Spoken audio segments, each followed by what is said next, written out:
Donc bonjour à tous. Alors aujourd'hui pour cette nouvelle vidéo, nous allons parler des équations avec antécédents. Donc c'est une situation assez récurrente lors de votre futur brevet. Donc c'est un exercice assez dur que je vous invite du coup à bien étudier afin de ne pas vous tromper lors du brevet. Donc on prend une fonction très simple du second degré, 8x carré plus 4x moins 2.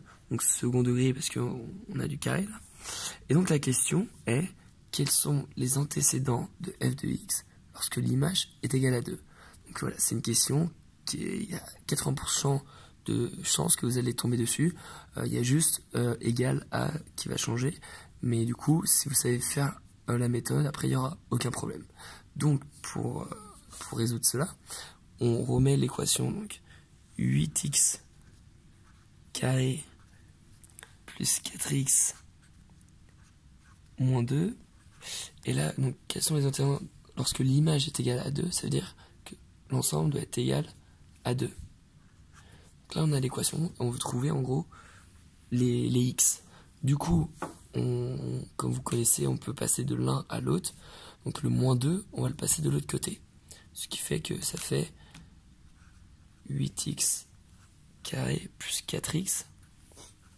Et là, le moins 2, il passe de l'autre côté. Du coup, ça fait 0. Et donc là, déjà, l'équation, elle est réduite.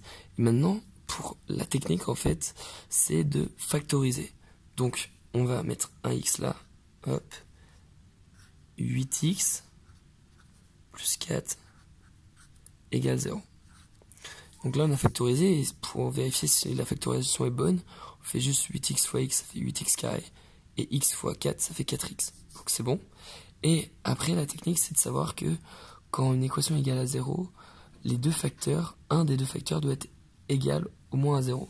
Ça veut dire que x, en fait, il est égal à 0. Voilà. Ou 8x plus 4 égale à 0.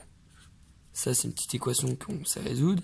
Ça fait 8x égale moins 4. Donc x égale moins 4 huitièmes. Voilà. Donc là, on a les deux solutions à la question. Hop, c'est pas très joli, mais c'est pas grave. Et du coup, voilà. En fait, il faut juste penser à factoriser. Une fois que factorisé, vous pensez que quand il y a un 0, les deux facteurs, un des deux facteurs doit être nul. Donc voilà, donc j'espère que ça vous a aidé. Et je vous invite à la prochaine vidéo. Au revoir.